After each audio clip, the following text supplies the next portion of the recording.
That Thank means you. a I lot. do sacrifice for this show. Oh, you're talking to Pete. All right. Welcome to the Lovecraft eZine podcast. This is June 24th, 2018. And Kat Rocha, am I saying it right, or is it Rocha? It's Rocha. Thank you. Rocha, thank you. I thought that was right, but I've been wrong before. I think it was in 1986 on a Tuesday. You got married? You were drunk. The sky was particularly blue that day. Yes, exactly. Anyway. Let's talk to Kat. Let's do introductions first. And I'm Mike Davis with the Lovecraft eZine, Lovecraft eZine Press. Some podcast you're watching. Rick will be back with us in a few minutes. Pete, why don't you start? I'm Pete Rollick, who got a haircut and shaved, and things are starting to get clean. All right. Yeah, author, writer, madman. We appreciate you cleaning up for the show. It's nice. I do it for you. You don't Mike. usually do that. Nope. Usually you're in bed with wow, just right there. Yeah, with a pizza on your 10-week old chest. beard.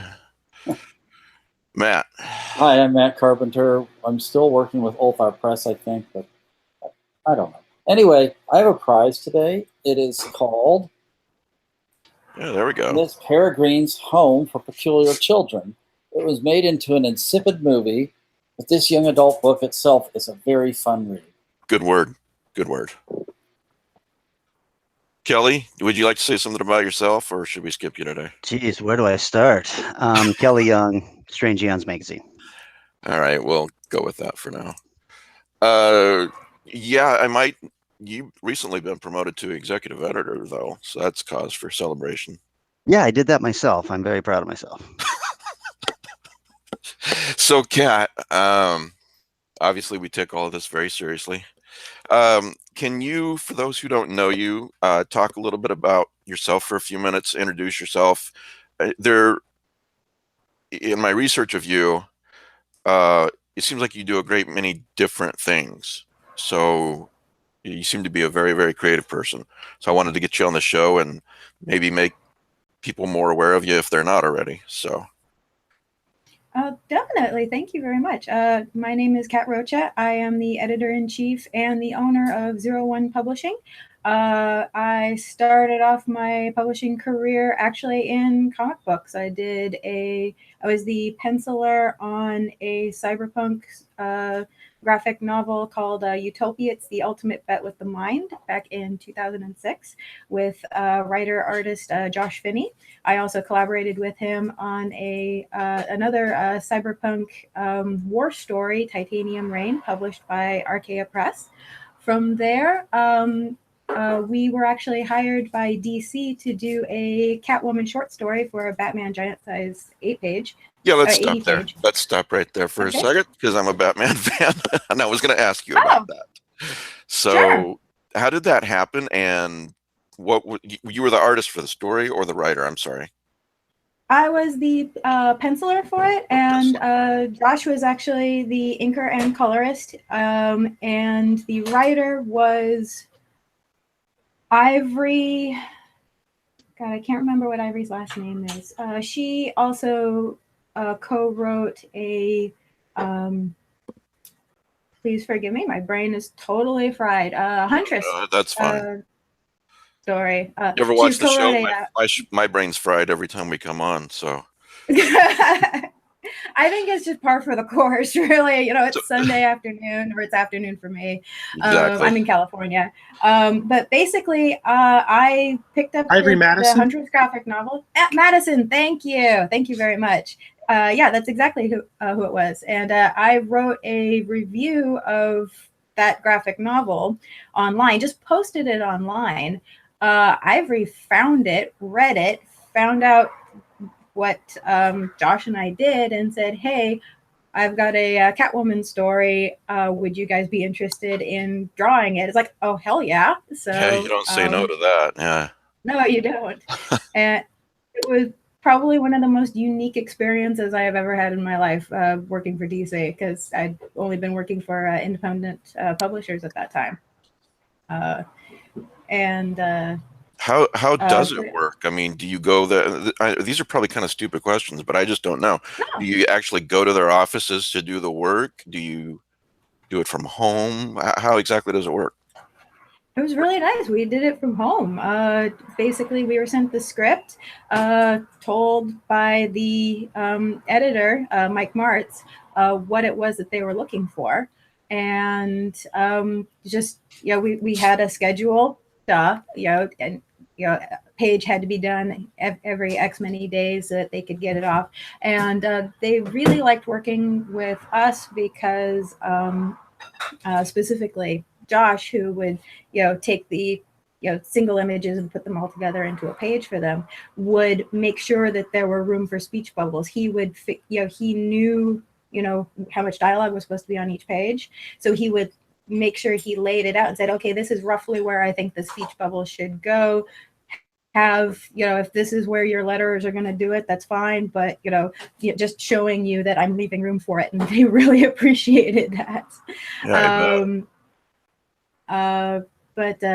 Had a very strict schedule, very strict deadlines. But they're on a very strict schedule. They liked the fact that we were pencilers and inks, so that did speed up the process a bit. So we had a little more wiggle room than most people would, I think. this was for an 80-page giant Batman comic, right? Correct. We had a short story in it all about Catwoman.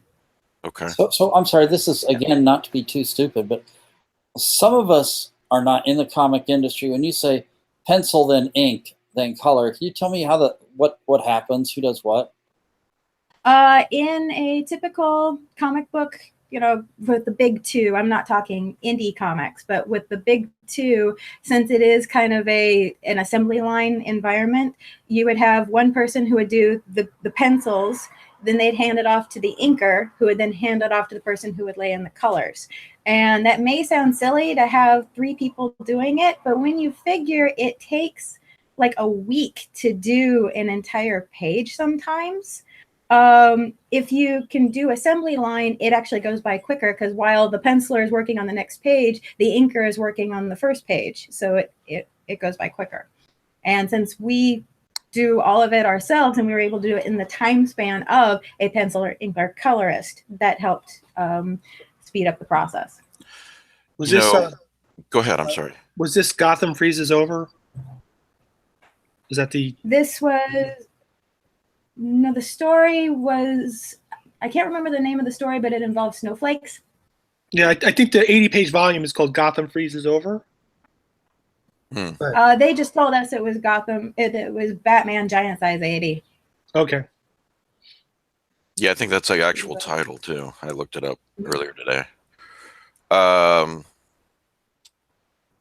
So one thing I'm going to get in here before, comics are so expensive, and it's like I can read a comic in 15 minutes, which is why I tend to wait for the omnibus or the collected editions, because I can afford them and wait for sales. That's why I don't publish floppies. I can't stand floppies. All of the graphic novels that I've put out are all graphic novels. In fact, the most recent, leading back to your show, our most recent one, Case File Arkham, is each volume is not only a full graphic novel, it's a self-contained story. Yes, it's reoccurring characters, but it's complete in one.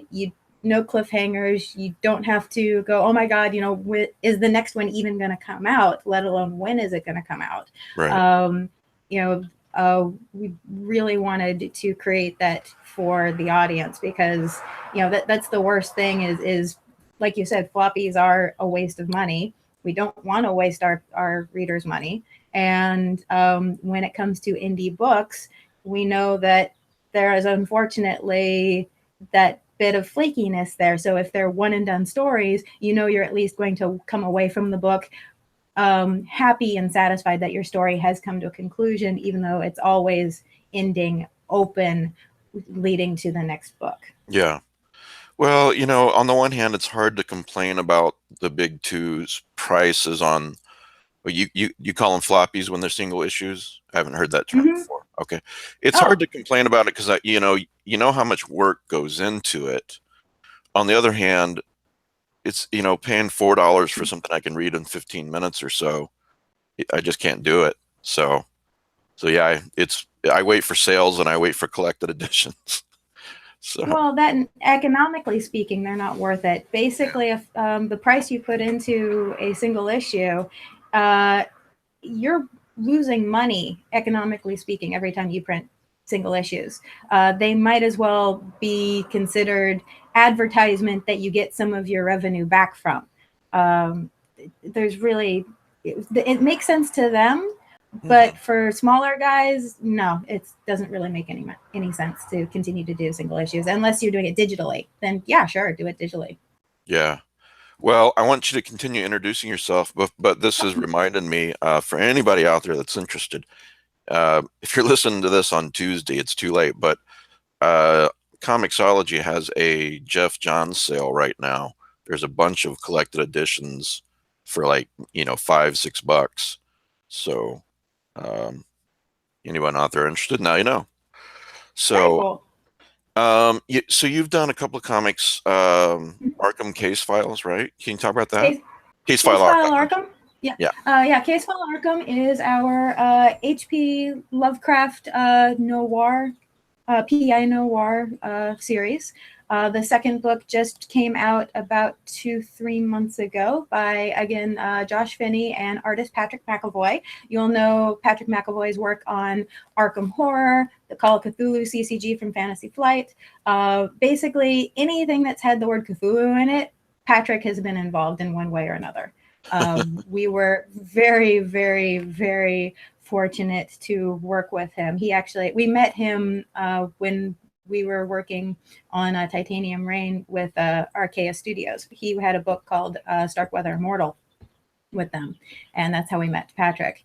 And Case File Arkham is about a detective, Hank Flynn, who is back from the war. And so he returns to his hometown of Arkham, Massachusetts and decides that he is going to be a private detective in his hometown. And he starts off, doesn't know that there's weird things going on in Arkham. But living in Arkham, you can't escape weird things. And slowly things unravel. Not only that, when he was away fighting in World War II, he was fighting in the Pacific. He came back with some shrapnel in his head. And ever since then, weird things happen to him as a result of the shrapnel in his head. He's left with a strange scar that appears to be an interesting glyph, but I don't want to give away too much. Does it make him not sure if what he's seeing is real or it's a result of the shrapnel? Is it anything like that? Or is that giving away too much? Let's just say he has blackouts as a result. Okay. And can I just editorialize? These books are magnificent. They are a fun read. It's like noir and Cthulhu go like tentacle and glove. The art is fabulous. The stories are interesting. So they are available on Amazon. They are really wonderful books. Yeah, I have to agree. I've jumped in on the Kickstarter on both of these, and I mean, the noir is right there on the pages. The art is gorgeous. It's all black and white, and it's just really, really cool stuff. If you're into noir at all and you're into Lovecraft, this is the best example of mixing those two worlds. These are really, really cool books. Kat, what is Amazon the best way for people to pick those up, or can they get them directly from you? What do you have a preference? Both. Amazon.com is a wonderful way to get the books. We also do have them on our website, 01publishing.com. That's the number 0, the number 1 publishing.com. Right. I am slowly filtering out, special packages that will include not just the books, but artwork. We also have shot glasses. There's in the second book, her blood runs cold, our hero goes to the Club Carcosa, and so you can get shot glasses from the Carcosa for cool. that. I just want to, excuse me, I just wanted to add that I've read both of them and I've enjoyed them tremendously too. Oh, thank you. Thank you very much. Can I actually, if you guys... Oh, yes. Go ahead, Kat. No, I didn't want to interrupt you. Oh, no, I was just going to say, if you guys were interested later in the show, I do have the writer here, so you can chat with him as well. That's handy. But thank you very much. Kat, I wanted to... Can I just go ahead, Rick. How many in the series do you think you're going to end up doing? As many as Josh and Patrick want to do. They love doing this series. They love playing in this world. Both of them, how it got started was both of them have a love for noir. And, as I said, Patrick is best well known for his Cthulhu artwork. It's just, his artwork is known, he himself was not. So it's like, okay, let's play to Patrick's strengths. And so when they approach Arkham, unlike a lot of books that are out there that play in Lovecraft's world, everybody starts with Lovecraft first. Everybody starts with Cthulhu, Dagon, all the strangeness.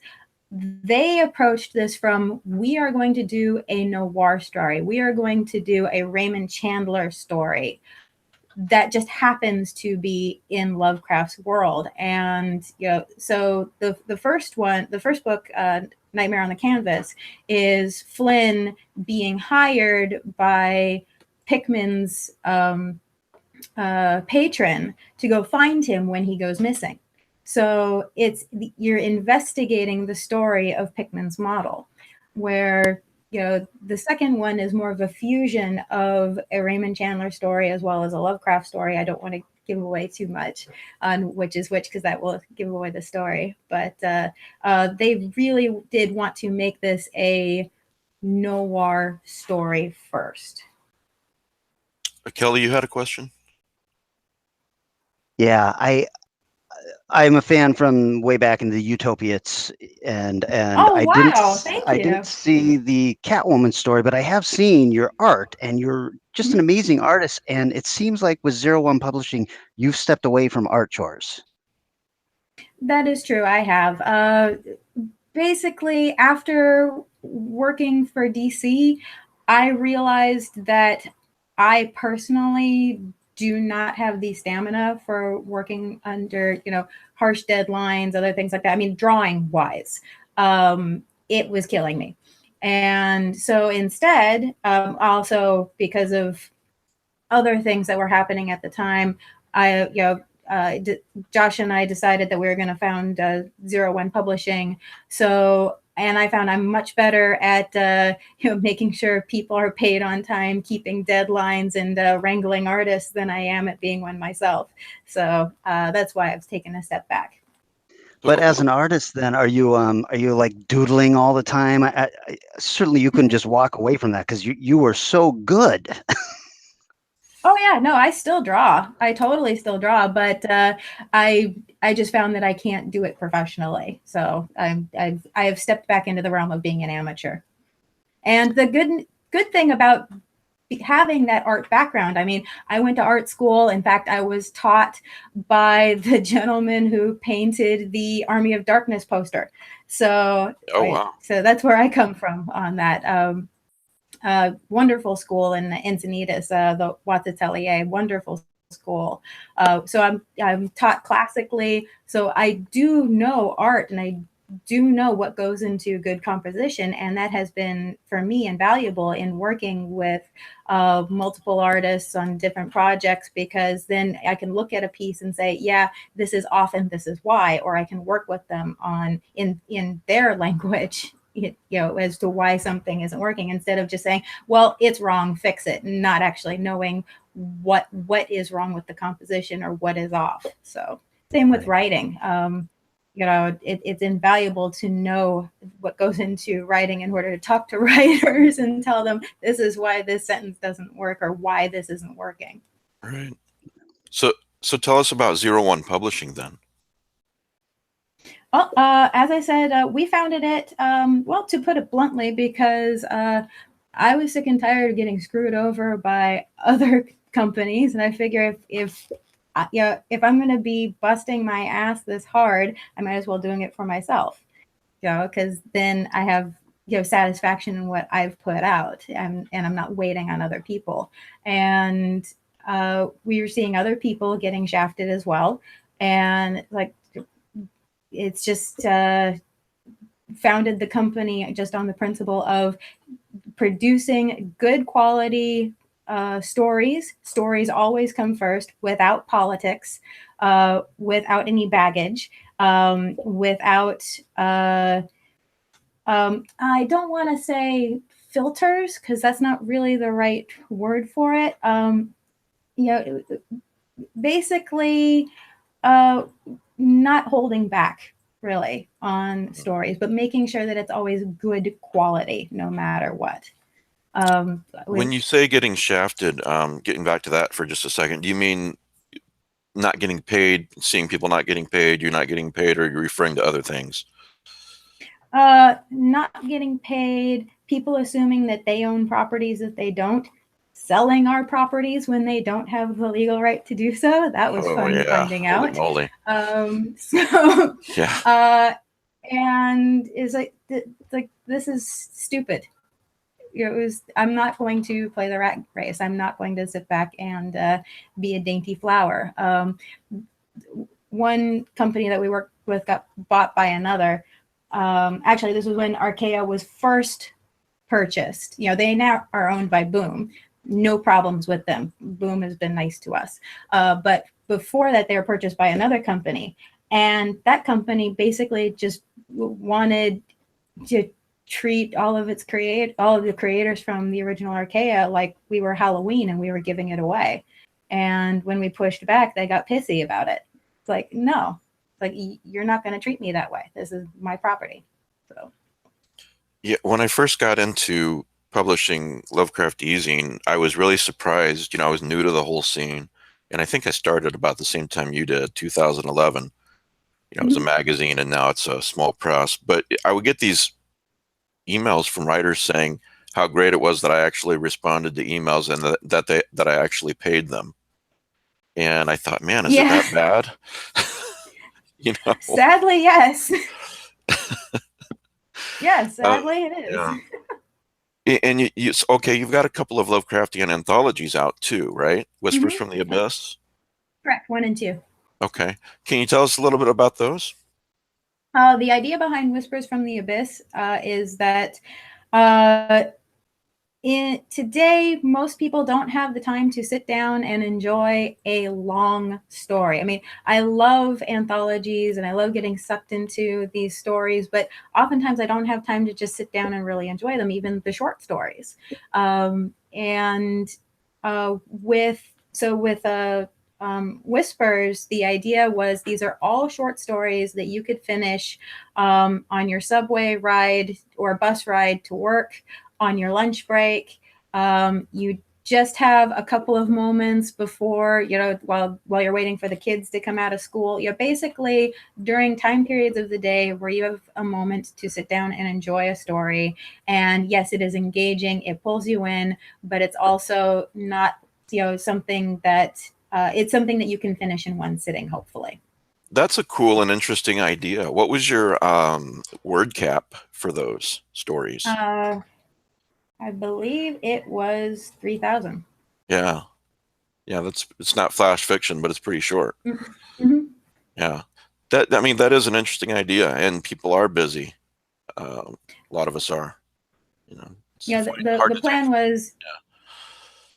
Go ahead. I'm sorry. Oh, I was just, the idea was max being able to finish it in half an hour. Okay. So Lovecraft, you've got Whispers from the Abyss. You've got I'm sorry, I just blanked. Case File Arkham, yeah. Mhm. How did you first get into Lovecraft? Lovecraftian stories and themes? Call of Cthulhu RPG, honestly, in high school. One of the guys who was in my my RPG group, because we played everything under the sun. We played Vampire, we played D&D, we played several different Palladiums. We played the Elric game, and they had the Call of Cthulhu RPG. And he also had the printed Necronomicon, and I was fascinated by that. So I by think a this. hell of a lot of people got into Lovecraft that way. Mhm. I was at Sandy's house one time. He doesn't live too far from me, and I asked him Sandy, do you realize how many people got into Lovecraft because of the role-playing game? And I don't know if he does. He kind of downplayed it, but Really, yeah, a lot of people, take that same path that you did. well, it was an incredibly accessible way to get into. Let's face it, a writer who, though his ideas are incredible, his writing's atrocious. So, and I know I'm not saying anything that hasn't been said before, but you hear about his stories and what's in them. It's like, wow, that's amazing. Giant albino penguin, sign me up. But when you actually try to read it, it's like, I can't read this. And I pride myself on being able to read period pieces. I can totally read, stuff from like the 1700s, 1800s, and be able to decipher pretty decently what's going on. I may not get all of the literary or pop references for the time period, but I can figure out what's going on. Lovecraft, sometimes it's soup. So yeah, I think opinions pretty divided on that. I think a lot of Lovecraft fans agree to disagree about that thing. Whether Lovecraft himself was a good writer or not. So. Well, I would say he was a good writer when he wanted to be. His problem is he was trying too hard to be too many people. And when he ghost wrote for Houdini, that story is actually pretty easy to understand what's going on and pretty accessible. So that shows that yes, he can do it when he wants to. Well, what is it about Lovecraftian themes that fascinates you? The playing around with the concept of what is unknown, which gets into reasons why I love horror, or at least horror encompasses such a vast array of different types of things. I mean, if you just get into horror is loving things that scare you. Okay, yeah, that's the umbrella statement. But right, the bloody slasher, the guy with the knife, the driller killer, yeah, that doesn't scare me. It's the unknown. It's the question of what's unknown. And that's all that Lovecraft is about. And even though, through his stories, you get bits and pieces of what is in the void, it still doesn't answer any questions. So, in fact, it causes more questions. And I love the concept of questioning reality. Yes, to me, I 100% with you on that. Go on, but yeah, no. For me, the fear of what I am experiencing is not actually reality, and I'm not talking, on a philosophical level. I'm not even talking a matrix level. Just that this is not reality. Reality is actually something totally different, and you're kind of looking at it through one of those pinhole viewers, like when you look at the sun. That's right. what scares me, and Your that vision is myopic, and you Lovecraft. don't even realize it. Exactly. LD30, The Adventures of a Swinging Robot.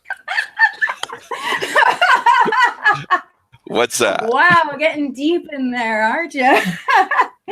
Okay, LD. I don't know if I am, because I don't know what it is. Okay. Kelly probably does.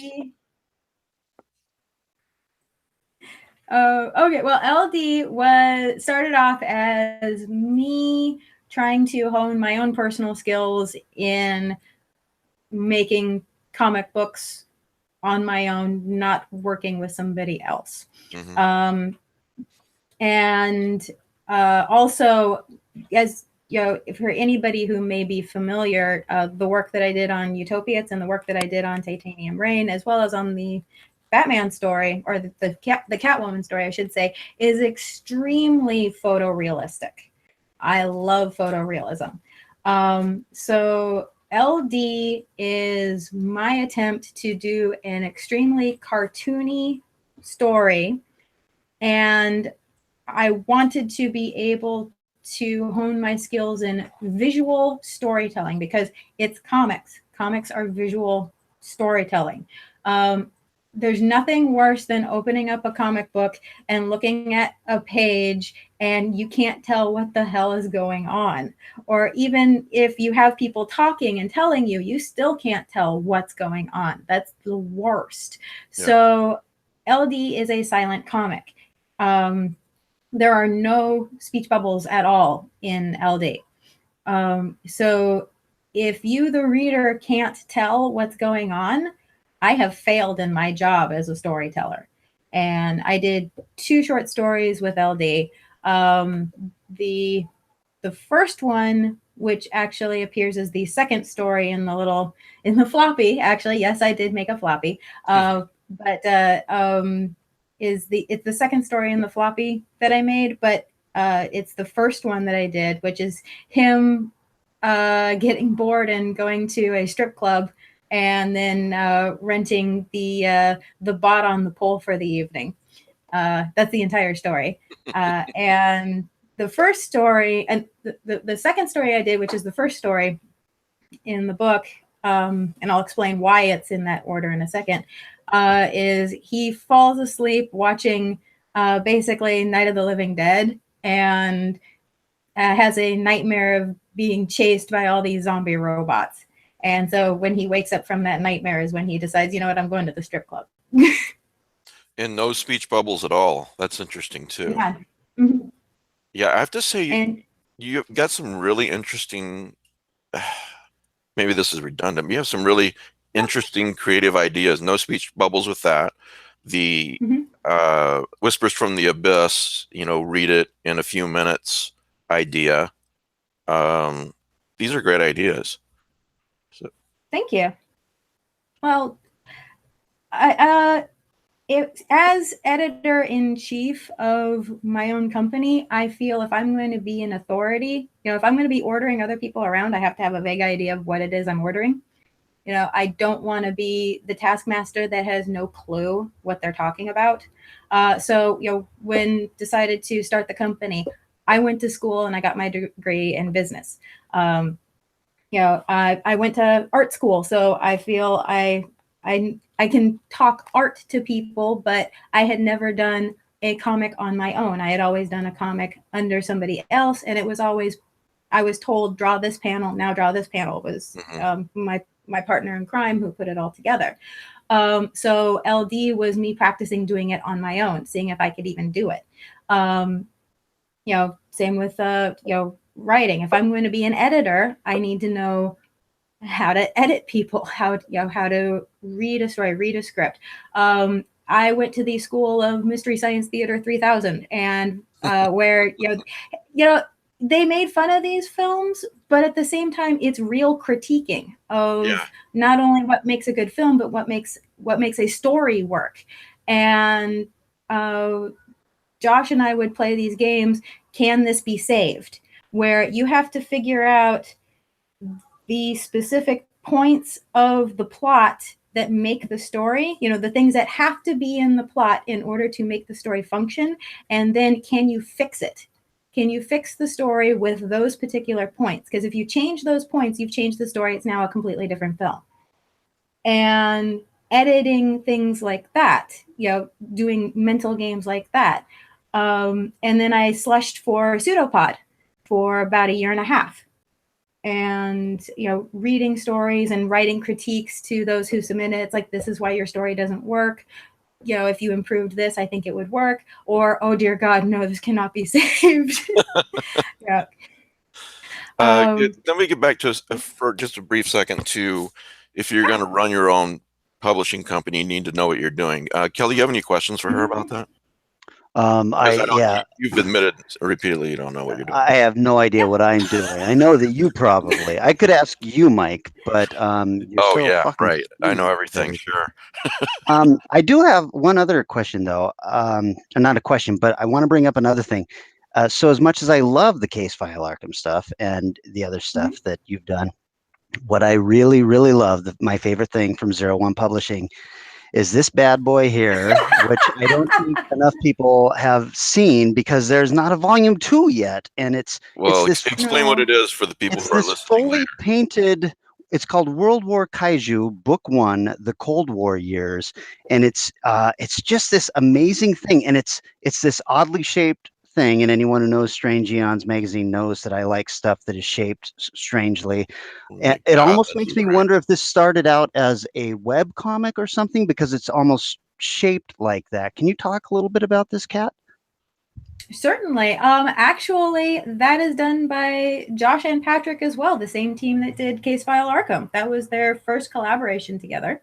And it is that way on purpose. It is the widescreen format so that to make it more cinematic, because let's face it, giant monsters, they're cinematic. You need to have that cinematic presentation in order for it to work. And this was also an experiment in that, as you've seen, the flashback scenes okay, let me take a step back. The story is about a journalist, Keegan, who is trying to uncover the conspiracy behind what really happened during the Kaiju Cold War. And he meets up with an old agent, Hampton, in a CD warehouse to do a full disclosure of what exactly has happened during the entire course of when mankind got kaiju. And in this began as the simple question of, well, what would happen if the Manhattan Project really was about making a giant monster rather than the atomic bomb? Because as we all know, Gojira was a metaphor for the bomb. Not only that, the beginning kaiju in at least Honda's era, each kaiju actually represents a different nation. I mean, first Anguirus, but then more appropriately Rodan was Russia. Mothra is Japan, and King Ghidorah is China, and that is most apparent in Ghidorah the Three-Headed Monster. I believe it's that film. Yeah, because Astro Monster is different.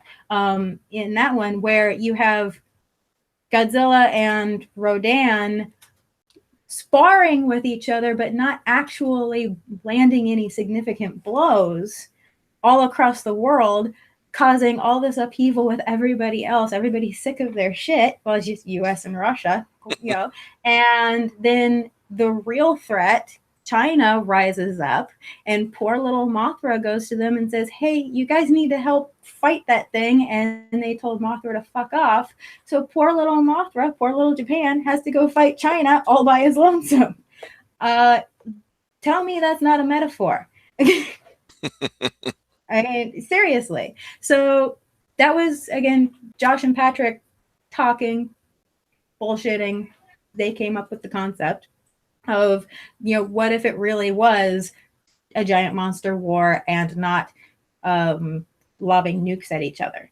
And the format, as I said, it's the widescreen to make it more cinematic, but also because it flips back and forth in style and tone depending not only what era you're in, but also whether or not it's modern day, which I think is the 70s, early 70s, or if it's a flashback. And so the flashbacks are all in comic book form, more specifically in a style that fits the time period that the story is taking place in.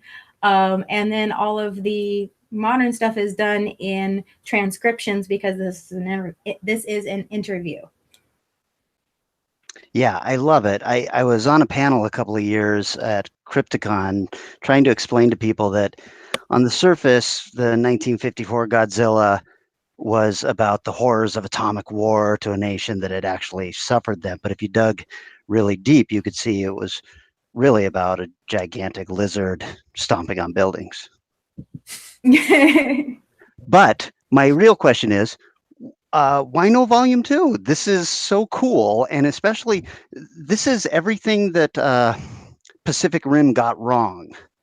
I mean, this book is what I wanted Pacific Rim to be. It's so cool, and it's a love for the giant monsters. It's a love for the whole genre of kaiju and everything like that.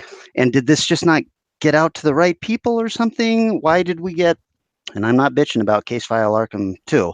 I'm just wondering where my World War Kaiju 2 is. Well, they still plan on doing it. What happened was World War Kaiju took a year and a half, I think maybe longer, for them to do, and they decided that they wanted a break, so they did Case File Arkham, and Case File Arkham got such a great response that they're like, well, we better strike while the iron's hot, and they put out the second one. So, and just so you know, I think I speak for the whole panel when I say we want Case File Arkham 3 before Kaiju 2, right, Kelly? Son of a bitch. Yeah. So, but listen, Kelly, if you're craving kaiju, okay, my wife and kids got me this for Father's Day. Rebirth Oh of my God. Monster 1, 2, and 3. I've got all those. Yeah. God. It is still wrapped up. I mean, I don't love them, but you gotta have them. You were in some kind of kaiju anthology, weren't you, Pete? Yeah, I was in something. Age of Kaiju, I think. But we just lost somebody. We lost Rick. Yeah, Rick's having some problems today. And you have a kaiju behind you, Kat. I do. I have a Gigan, and that's a really cool one. Can you show that to us? I've not seen one that large. Wow. This is the Gigan. That's what she said. Yeah, you had to go there. All right. Yeah. Kat, I gotta apologize for these guys. Why? Well, no, we actually want to hear about all the stuff behind you. It's all so cool looking. Well, actually, I got to show off right up there. I don't know if you guys can see it. That is an original Ghost in the Shell cell. Oh, wow. That's cool. Of Bateau. Yeah, that's an original. So, what else do you want to know about what's behind me? There's too much stuff. There's like a lot of a boxes. face on the wall there. Yeah, we're in the midst of moving. That's why I have all the boxes. Gotcha. Is there a Godzilla to your far right on the top of a box? I can't. I do not have a Godzilla. No. Right.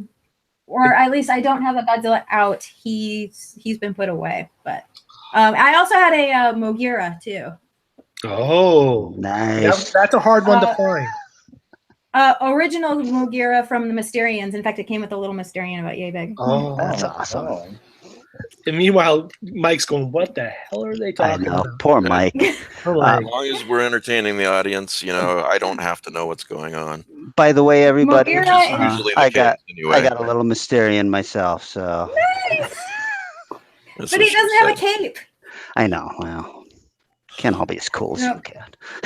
You could always combine. You could have an Arkham Kaiju crossover and get the best of both worlds. There you go.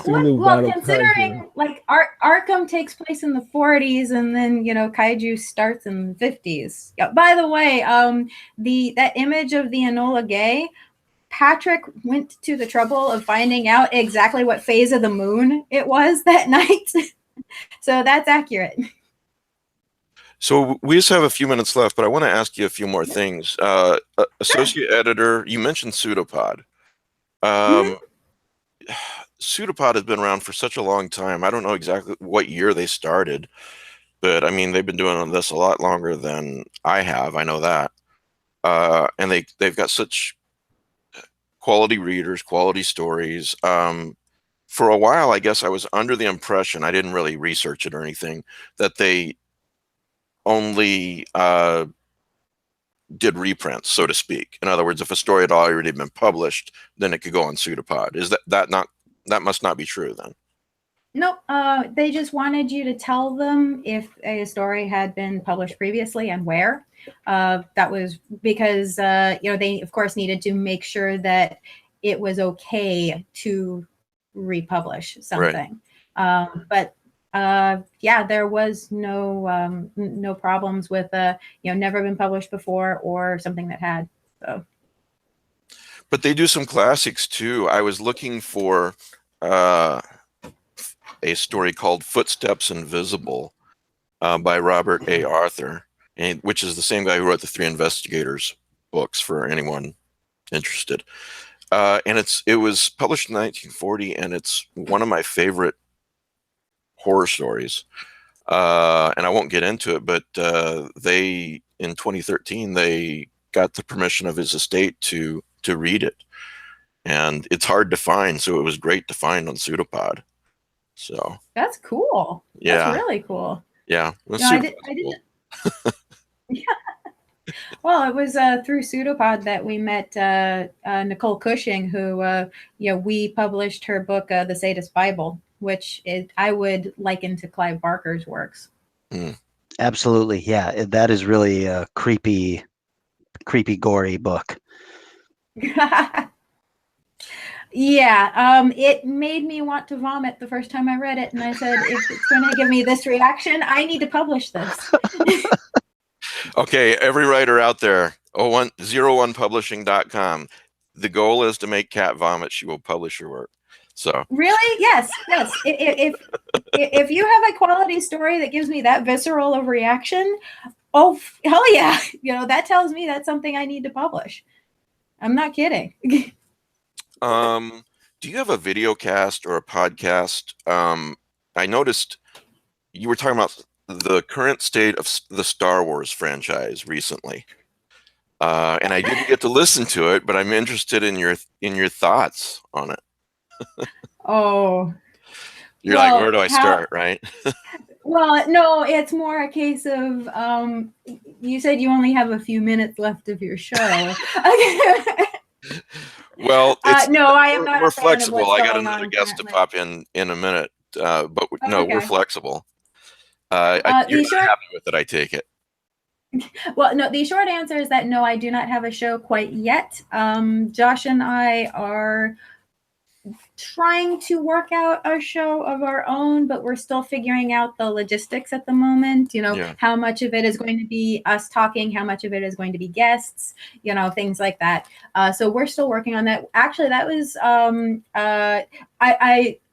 I joke that I was on Larry King Live because Larry, that's his name, Larry King, but really his show is called Roundtable. And Larry is an awesome guy, and he is, one of the most genuine people out there right now. And he just wants to promote good works too, specifically in comics. But Larry and Josh and I are really good friends, and he wanted me to come on because he heard through a little birdie how much I'm not happy with Star Wars. And though I don't consider myself an expert, I know way too much about the Star Wars universe. In fact, it's one of those subjects where somebody will bring something up and I'll just start spouting knowledge, and I'm like, where the hell did I get that from? We've all had those moments. Yeah. So as far as Star Wars goes, I hate what they're doing to it. Kathleen Kennedy can die in a fire. In fact, she can die on the tire fire that she's created. I love it.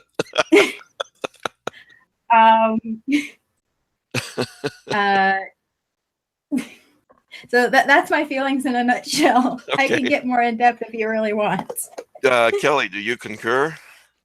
Yeah. You know what? I'm going to step out of this particular thing because I happen to love The Last Jedi. So. You're out of your mind. Everybody's entitled to be wrong every once in a while. Yeah, man, I don't need to take this from you and Mike. Yeah. Kelly's been wrong a lot lately. You took the words right out of my mouth. Maybe all the time. Did you like Solo, Kelly? No, but I would have loved a Lando. Yeah. Okay. You know, I'm in the same minority as Kelly. I like The Last Jedi.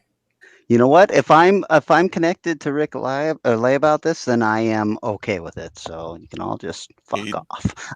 He does know pretty much everything. And I don't say that sarcastically. And Do you all speak? Solo was okay, but not great. You all speak Wookiee.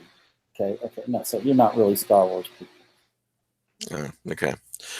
Kat, do you have any favorite authors that you'd like to that are working today that you like to read? Actually, right now, I would love to promote Christopher Farnsworth's The President's Vampire series. It is, I picked it up because it sounded like the stupidest concept in the world. You read the back and it sounds like the best B movie ever. A vampire who has been cursed to serve the president using the bullet that killed Abraham Lincoln is now has his latest assignment has been to stop Dr. Frankenstein and his latest army of creatures from from Iraq from blowing up the White House. Kelly and Pete, I'm amazed you haven't read this yet. I'm kind of shocked I haven't read this yet either. That's book one. Pete would only read it if they threw in Herbert West. No, that's not true. I'm joking. I'm joking. Book 2 is when they get into Eldritch stuff. Book 2 is when he gets into Eldritch stuff and gets more into Lovecraft. In fact, you start seeing deep ones. You get a ton of deep ones in this. Mm-hmm. I'm totally in. I'm in. I'm all in now. It's okay. Yes. Do you guys understand how deep my TBR is? I understand because I've got the same problem you do.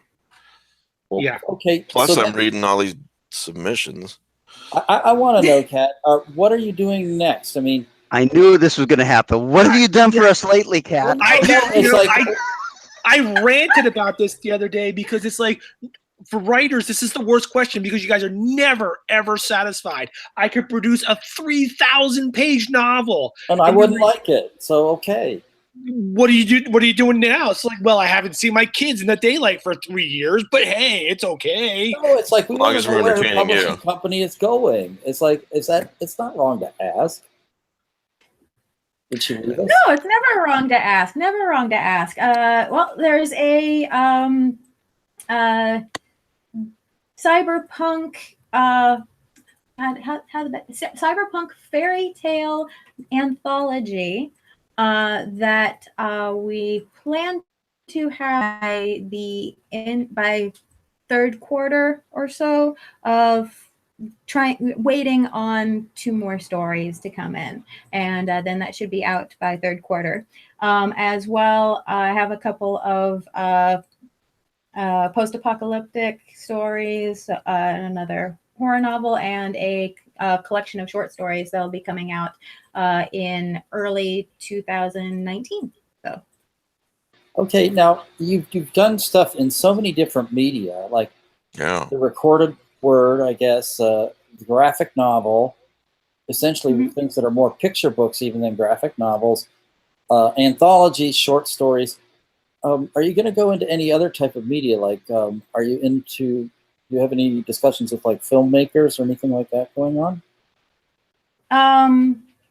Titanium Rain was optioned, but that did not go any farther than that. However, Titanium Rain was made into an audio drama, a full production audio drama with music by Jonathan Sharp of Biotech and New Mind fame, if you're into industrial music at all. My ears just perked up because I love audio dramas. What's the synopsis of this story? Of Titanium Rain? Yes. The idea is that we did this story back in the late aughts. So okay. I know the political environment has changed since then, but at the time, a little bit, just a little bit, yeah. Just a tad. At the time, the big concern was that China, in its attempts to modernize and become more Western. And this is still an issue today. We've talked with immigrants from China. It's still an issue today. But in its efforts to try to change with the times, fractures into different states and has a civil war. And through one reason or another, it's too much to get into at the moment, but basically because of political reasons that we've researched, at least for the climate at the time, it's World War III, basically. And you are following a squadron of American fighter pilots who have been cybernetically enhanced so that they can fly these special jets in this conflict. And it is a futuristic story, but the main point is that it's character driven. It's really, what is it that's driving these characters to go into this conflict, and what's driving the other people that are involved in this conflict, the political leaders and things like that, and in this war. Actually, I think I would best compare it to The Expanse, if you've seen The Expanse from the Sci-Fi Channel. Oh yeah. Where you're bouncing back and forth between James as well as like Christian back at the UN. You're seeing all the different players. It's most like that. Well, the book is available on Amazon, I'm sure. Where is the audio drama available? How can we get that? Audible. Audible? Oh, that's great. Okay. And it's also done by the same production team that's doing Audible's X-Men series. Not X-Men, sorry, X-Files, sorry. Oh, I've listened to several of those. Those are really good. Mm-hmm. Yeah. Yeah, it's the same team. Yeah, and they actually have David Duchovny, not to get off on a tangent, but they actually have David Duchovny and Gillian Anderson in there, as well as a few of the other actors. So same team, huh? That's great. Congratulations. So yeah, we were very fortunate to work with them. They are amazing people. So I try to ask this question of every creative person that we interview. And a lot of times the question goes something like, what does success as a writer mean to you? But I think in your case, it would be more apt to say, what does success as a creative person mean to you, since you're doing so many different things? What does that mean to you personally? Some people would say financial, that I'd be able to make a living at it, or, everyone answers this differently. So. Well, I could do the easy question of,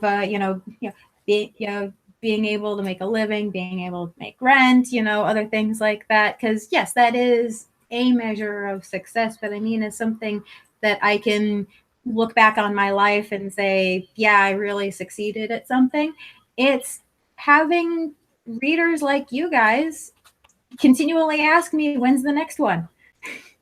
And as well, it's reading reviews on places like Amazon and seeing how people write, take the time out of their busy day to write at least a sentence or two on Amazon and say how much they love the book, or telling a friend, hey, you need to check this book out. It's because, again, we are so busy. It's somebody loving something that I helped to produce or create enough to either tell me I want more, or go tell friends, your life isn't complete unless you read this. So yeah, that's a great feeling. Mm-hmm. It is. Any other questions for Kat, guys, before we let her go? Yeah, I've got a question. Sure. Kat, you've done now a number of successful Kickstarters. Can you talk, just not an hour-long dissertation, but just a couple of minutes on what you think is involved in creating a successful Kickstarter? Definitely. I have done, 7 of them now. I ran 7 Kickstarters, and they were all successful. Really, Kickstarter is a full-time job. That's the thing you have to approach it with, is that it is going to be your second full-time job, no matter what you're already doing. And do not spend any less than 1 month ahead of time of when you plan to launch prepping for it. you're going to need that time. It may not seem like you do. It may seem like you can just put it together. No, you're going to need at least a month worth of prep time. Things to consider greatly. Definitely figure out how much all of your costs are going to be, not just the thing that you are promoting like a book, but if you're going to have other things like, prints, keychains, shot glasses, other things like that go with it. How much are those going to cost too? How many people do you need to pledge on that particular tier in order to pay for said item? And always, always, always be aware of how much postage is going to be, and be prepared for postage to go up, because that will kill you. I speak from experience. That's really great advice. So. And running 7 Kickstarters successfully is something to brag about. No really. kidding. Postage is just, I mean, I can remember when it was reasonable to send something to Europe or Great Britain. And now it's insane. And, you try to send something to Joe, and, you can spend $50 to send him a book, and he might not even get it, because they'll open it up and look at it and say, no, we're not going to let this in the country. Okay. I got a story for you. This is here in the U.S.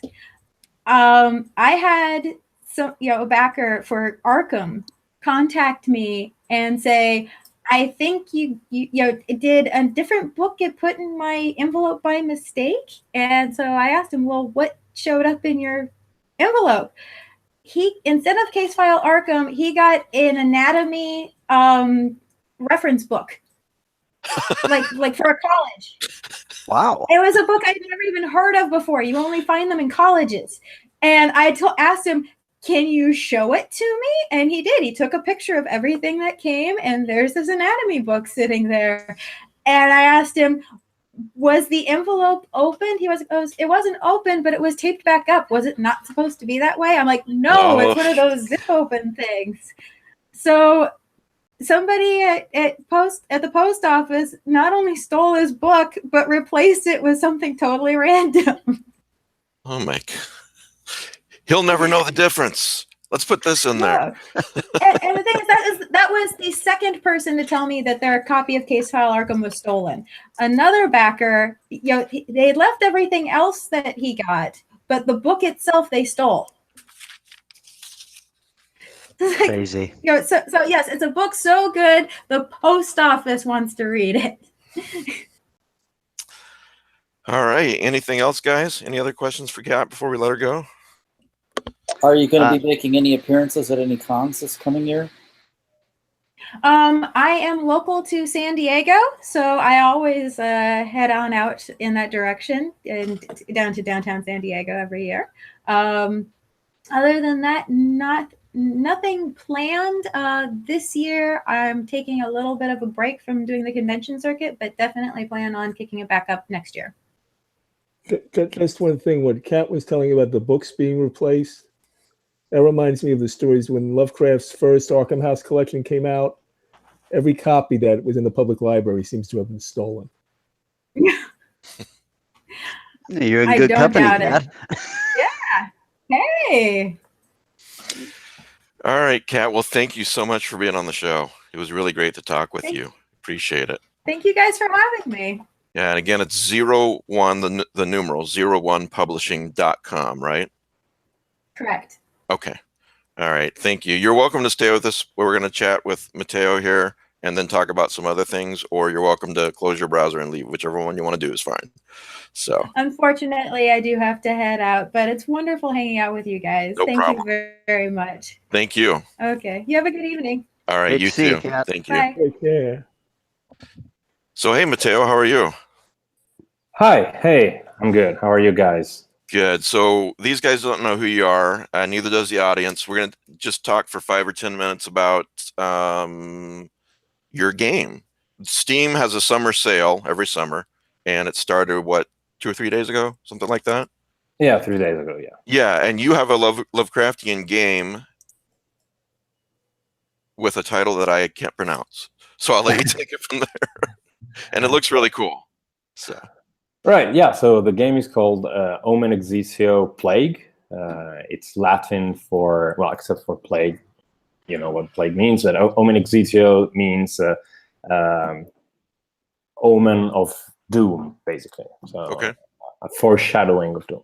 And it's a game book, a choose-your-own-adventure type of game in which you play as a doctor, Jake Huntington, who is basically running from the horrors in his past, and he enrolls in the army, heading towards Zanzibar. The game is set between the 19th and 20th century. You begin your trip in Zanzibar during the shortest war in history, a war that lasted, I think, 48 hours or something, between 40 minutes, 40 minutes between the United Kingdom and Zanzibar, who was trying to overthrow the government.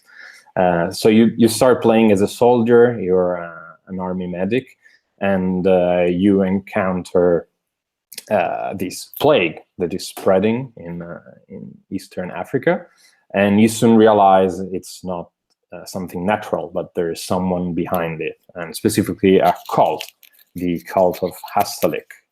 Hastalik is a he's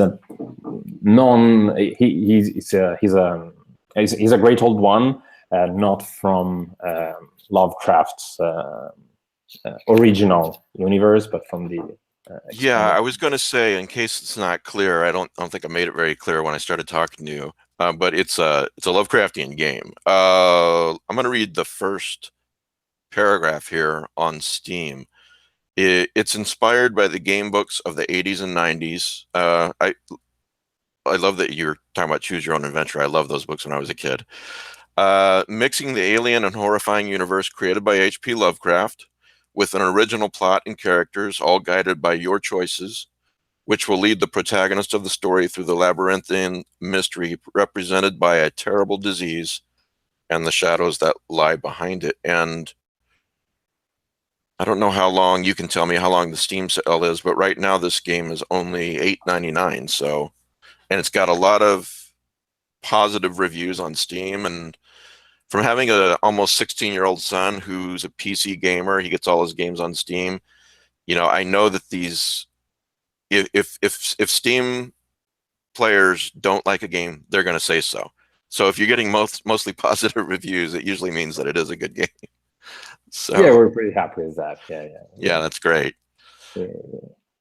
How do the mechanics work? Is it kind of like a book, or I mean, what does your screen look like when you're playing this game?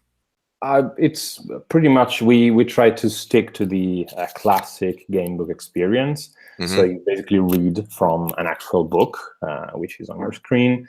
Mm-hmm. You can see Jake's journal, basically, which tells you the events that you're experiencing.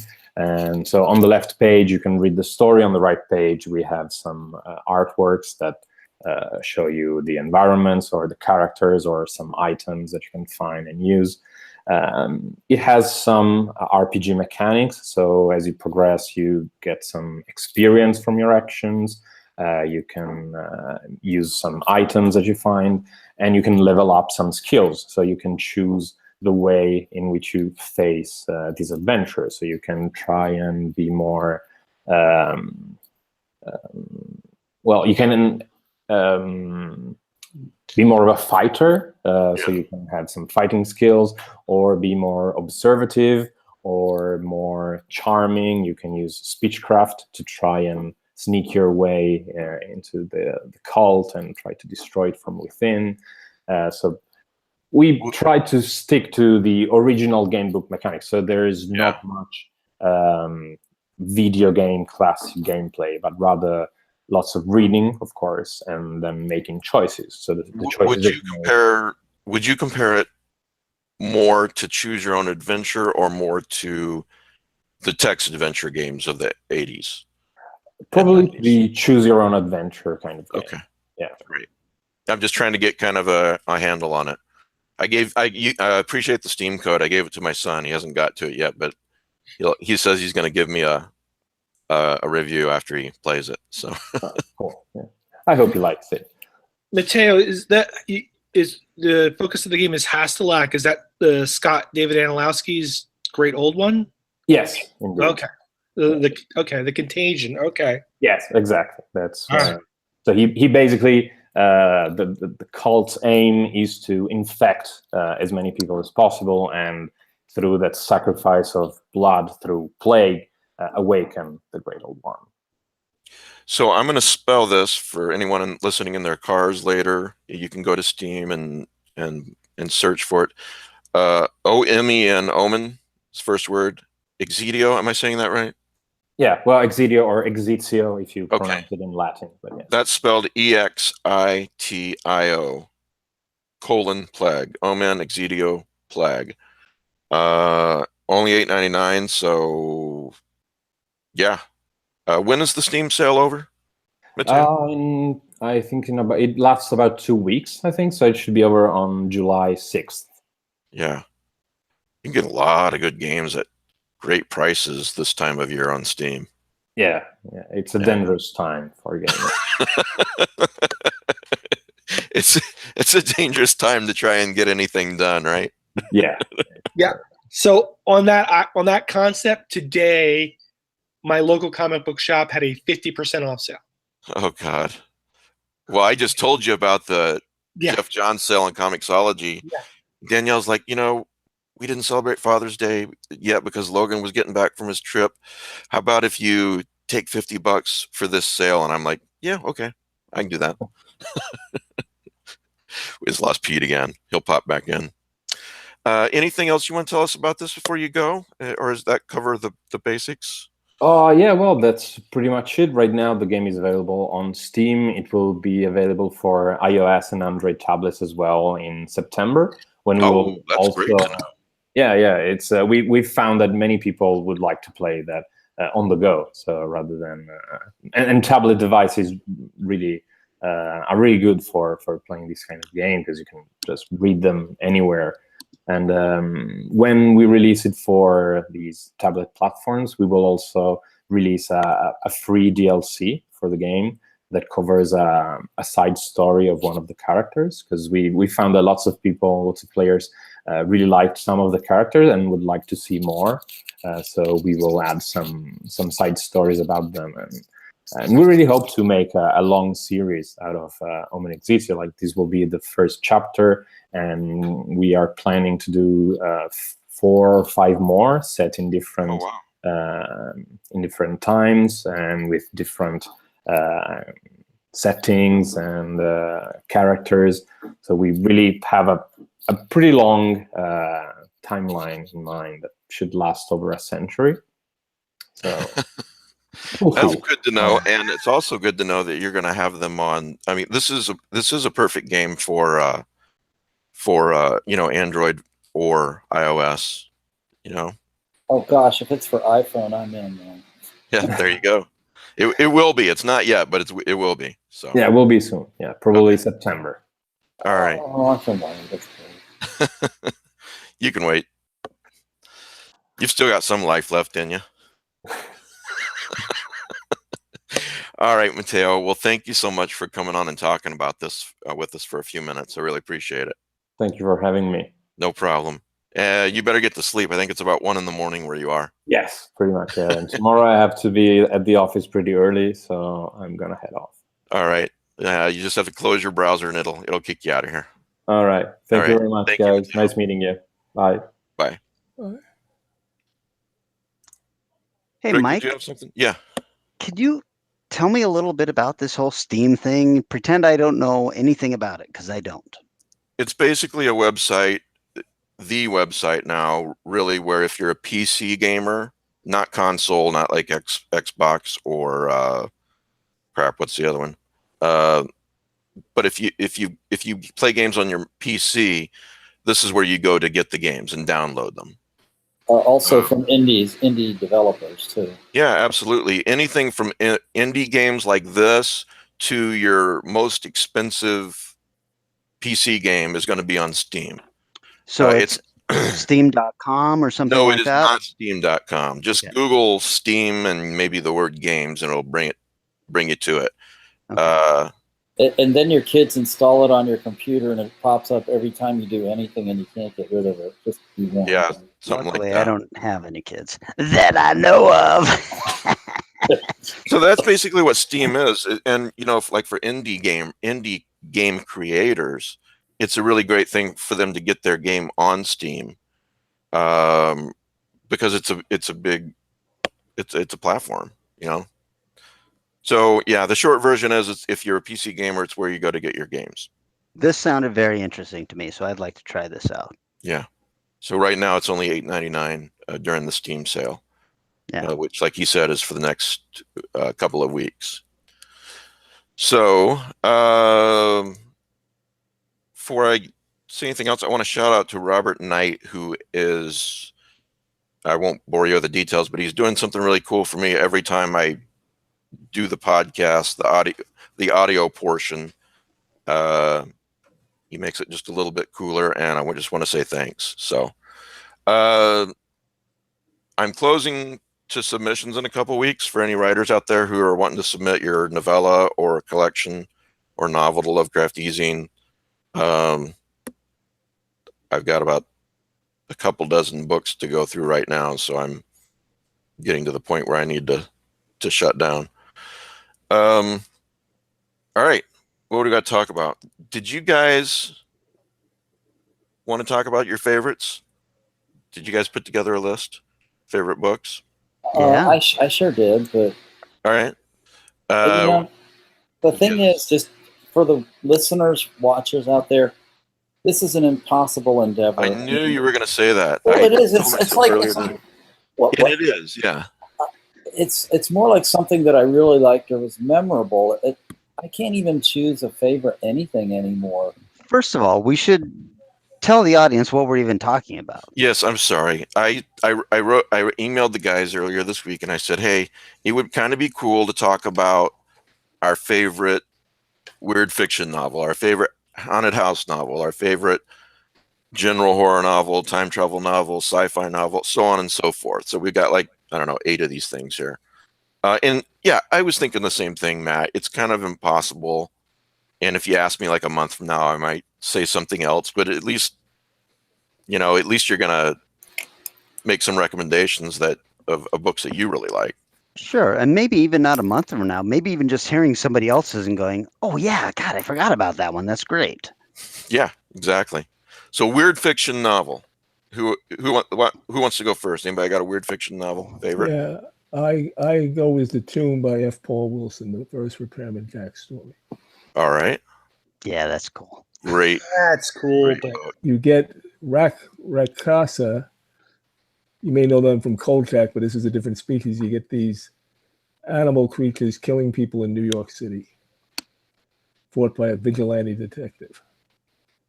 Mayhem. What about you, Pete? I'm going to go with, and this is a kind of dark horse entry, Perdido Street Station by China Miéville. Okay. And, some people might call it science fiction. Some people might call it fantasy. But some people might call it crap. Yeah, some people might, But, what this is like, I was this far into it. And I'm going, what the hell am I reading? And then toward the end, it's oh my God, it's all coming together. And there's 5 different storylines. And you're how are they ever going to bring this together? And of course, he does. He does a really good job at it. I really enjoyed this book when it came out. But there's a whole bunch of different. There's weird science. There's demons. There's drugs that invade your dreams. It's junk robots building themselves in the junkyard. It's crazy stuff, and it kind of worked for me. Okay, Matt. Okay, just bear with me. This is something that I found very memorable. It has gotten its due. It's by Brian McNaughton. They were originally part of the Satan series, and then he rewrote them, although these he didn't rewrite much. One is Downward to Darkness, and the essential sequel is Worse Things Waiting. And in terms of like, it has great Lovecraftian sensibilities, but the participants in the story have no idea what's going on. So he does a great job of putting himself in the shoes of the person in the story who doesn't understand everything that's happening. So these are available from Wildside Press. You don't have to read one to enjoy the other, but it helps if you read Downward to Darkness, then Worse Things Waiting. Really brilliant little novels that I think deserve to be more widely known. It's Brian McNaughton at his best. Is the focus of that the narrator gets a hold of a book of black magic like the Necronomicon? Kind of, but not exactly, because the person who actually tries to become a master of the runes doesn't have the anticipated outcome that you would in any other book. It's just it's not really someone wanting to become a black sorcerer. It's someone is trying to manipulate occult forces, and everyone else is kind of bearing the consequences. And these were the originals, right, Matt? Yes. The first one was actually pornographic, but the rest really weren't. Satan's Mistress? Yeah. Satan's Love Child. Satan's Seductress. Let's talk about that first one again. I'm sensing a theme. Gemini Rising, it was rewritten as Gemini Rising, where he took out the pornography, and that's his definitive word on the subject. Was it Satan's Mistress lost me. and Satan's Surrogate that were the first? We had him at pornography. Satan's Surrogate is the fourth. So it's and that is completely unrelated, and we'll talk about that later. Satan's Seductress is the sequel is Satan's Mistress. Yeah, I think so. All right, we're going to move on to Kelly. Oh, wow. I chose for my my weird fiction selection Radiant Dawn by Cody Goodfellow. That was a close second. Brilliant. This was, and really, I was leaning towards The Tomb by F. Paul Wilson, but I put seconds for all these because I don't think I'm as well read as everybody else on this panel, and so I was like, okay, I better have at least a second because I think mine are all going to be, very common books. But this was the first time I had ever heard of Cody. Cody is insane. He's insane in person. He's insane in his books, and I absolutely love him. This was one of those books. This felt very much to me when I read it like the first time I read Clive Barker, which was The Damnation Game. And I thought, geez, this doesn't feel like anything I've ever read before. So Cody Goodfellow is the Clive Barker of the weird fiction set for me. That is a foot-stomping good read. For years, that was my go-to weird fiction novel. It's just bloody brilliant. Its second part is Ravenous Dusk. Right. Yes. So, and maybe someday we'll get part 3. It's one of those things when I kind of really glommed onto what Kat was saying about something made her vomit, and she thought that she should, publish it. When I read this, I was like, God, I don't know what it is about this. It's making me so uncomfortable, and I really enjoyed that. By the way, you don't have to tell us that we're cooler than you. We already know. Yeah, I am well aware of how cool you guys are, and okay, all right. I send you texts every day about, hey, thanks for letting me just hang out with you. Yeah, well, and I appreciate that. This is the only one I'm going to do this on, so I'm not trying to cheat. But this is a book that I published. Cheater. Yeah, I know. Favorite weird fiction novel. I tried to. It comes down to me To the Sea of Ash by Scott Thomas. Ah, shit! I should have chosen that one. It's a good book, isn't it? It's so good. God. Yeah, and yeah. If you haven't read The Sea of Ash, stop listening to us and go buy it and read it. Every chapter of that book, as a filmmaker, I kept thinking, as I was going along with it, I kept thinking, I could just make a short film of this chapter. Maybe Scott would let me just make a short film of chapter 3. And it's just so cool. Yeah, all right. I changed my, sorry, Cody, you suck. Scott Thomas. We will never get Cody on again. Cody on what? Next week if you want him to. Favorite haunted house novel. I'm gonna go first this time. I'm gonna say, I think for me, The Woman in Black by Susan Hill. Although for the very first time, I know this is a crime. I'm reading Hell House by Richard Matheson, so that may change my mind. Oh man, so good. You haven't read that yet? Jeez. No, I'm sorry. I'm not as cool as everyone else is either. Boy, that is great. I will also say this is not Haunted House, but this is Ghost. So I'm going to throw in also The Night Country by Stuart Onan. Yeah, really, read that first chapter of The Night Country and see if you don't have to keep reading, because you will. All right, so Rick, Haunted House novel. Okay, a hotel is also a house. The Shining by Stephen King. All right, Pete. I'm going to go with a little known book, Robert Morosco's Burnt Offerings. Oh, yeah. Oh. The movie was excellent. I've never read the movie was excellent. I've never read the book either. Gotta read the book. Gotta read the book.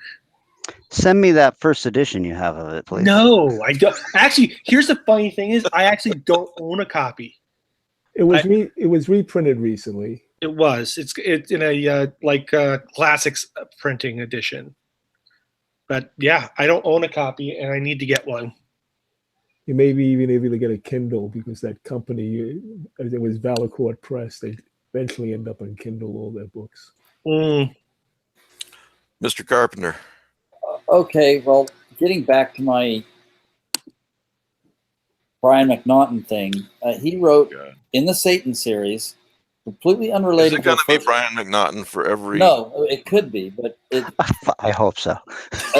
The house, cool, it's called The House Across the Way, and this is a place that somehow overlaps with what you might call the fairy, the kingdom of fairy, except they're not like anyone else's take on the others. It's like they're capricious, malicious, indifferent. They really are just strange other things, and sometimes the worlds overlap, and it overlaps at this house. And these people are living in this house, and they don't realize about the overlap. Their lives just get manipulated by these things. And what really, again, is cool is in this very short novel, it's about 200 pages, he makes you understand why people are doing what they're doing, while you as the observant reader realize what's going on, and they don't. And it was just a really well-written book that I liked. I think I lived in that house when I was a kid. For sure I did. It uses some terminology from The King in Yellow and Arthur Macken's Little People Stories, but it uses phrases or place names, but it has nothing to do with The King in Yellow. It's just McNaughton doing kind of a throwing in a name here and there. Right. There's a slight connection, is what I was going to say. All right, Kelly. My choices have been taken up already. I chose The Shining as my first choice, and then I chose Hell House by Richard Matheson, which I think King stole for Rose Red. So, okay. Actually, I think he stole The Haunting for Rose Red. The Haunting and Hell House. True. I don't know if I'm the only one who has an entry in this one, but favorite time travel novel. Does anybody want to throw anything out there? Oh, yeah. All right. Shadow Out of Time by Lovecraft. It's time travel. That's true. It is. Pete? The Man Who Folded Himself by... Oh, my God. That's a great book. Isn't it? I don't know this book. Tell me about it. Oh. David Gerald, written by David Gerald. Gerrold, right, Pete? Yep. Yeah, the same guy who wrote The Trouble with Tribbles. Exactly. Yeah, he wrote that whole great series, The Couture War, that he never finished. Yes. Well, okay, so secret, I have a friend who has read the manuscript for the new Couture novel. So it's out. It'll be out like 2 or 3 years. But yes, David Gerald, basically the man who fooled themselves is about a guy who gets the ability to time travel, but ends up just, the problem is that they all just keep coming back home.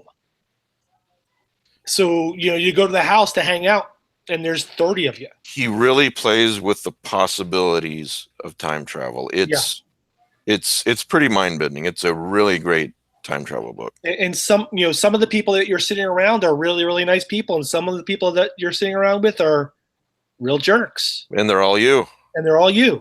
Yeah. They're the worst and best that you can be. Yeah. Matt, do you have one? Yeah. Again, this is a little bit different. There were Brian two McNaughton wrote it, right? So. No, well, believe it or not, this is where I'm going to recommend. I'm going to make a recommendation in a series, and you only read the first book. It's Hyperion by Dan Simmons, where there are these things called the time pyramids, or I forget. I've spent a long time since I read it, and they were obviously sent back from the future, thousands of years into the past. And this man visits with his daughter. This is one of several linked stories, and she starts aging backwards. And so his daughter is getting younger and younger and younger, and he has to figure out what to do. In a sort of similar theme, there was a book by Robert Wilson, I think, called The Chronoliths. Do you remember that? About these structures sent from the future. Yeah, I vaguely remember that, yeah. And it was all to initiate a kind of political resistance, is what it amounted to. And both of those books are brilliantly written.